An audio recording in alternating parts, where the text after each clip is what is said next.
پیارے حضور، وعلیکم السلام. حضور میرا سوال پردے کے متعلق تھا ہاں کہ جیسے فزیکل پردہ ہوتا ہے اور ہیں؟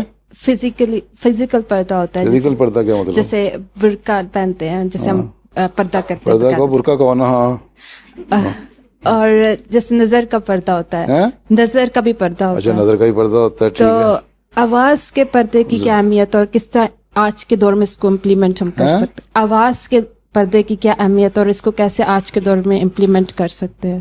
بات یہ ہے کہ تم نے مولویوں والی بات کی ہے. ٹھیک ہے. آج کل تو تم آواز تو یہ کہنا کہ آواز سنی نہ جائے عورت کی، اور اگر سن لو گے تو سیسا پلا کے تمہارے کانوں میں ڈالا جائے گا. ایک حدیث مولوی کوٹ کرتے ہیں. ٹھیک ہے.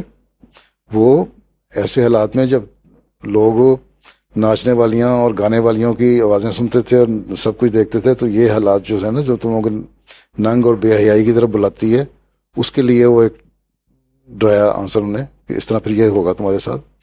ادروائز تو عورتوں کی آواز سننے میں کوئی حرج نہیں ہے. اگر دین کی خاطر آواز ہے، تم دینی نظم پڑھ رہی ہو اگر، اور اللہ تعالیٰ کا اور رسول کی باتیں کر رہی ہے کوئی نظم میں، اور مرد کے کان میں پڑ گئی، تو کوئی بے حیائی کا خیال تو نہیں اس نظم کو سن کے آئے گا نا. ٹھیک ہے.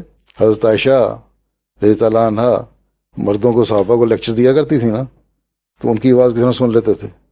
قرآن شریف میں اللہ تعالیٰ نے یہ بھی فرمایا ہے کہ عورتیں ذرا نرم اور لچکدار آواز میں مردوں سے باتیں نہ کریں، کیونکہ ان کے خیالات بگڑ سکتے ہیں. ان سے بات کرنے کو منع نہیں کیا کہ بات کرو ذرا اپنے آواز میں ایک وہ پردہ کر کے، ایک سختی پیدا کر کے. سختی سے مراد یہ ہے کہ ایسی آواز نہ ہو جس سے بلا وجہ اٹریکٹ کر رہی ہو تم مردوں کو. ٹھیک ہے.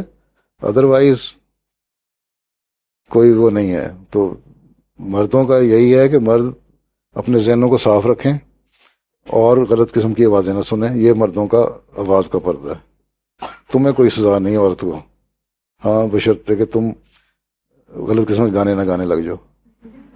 ٹھیک ہے. پبلک میں. ٹھیک ہے.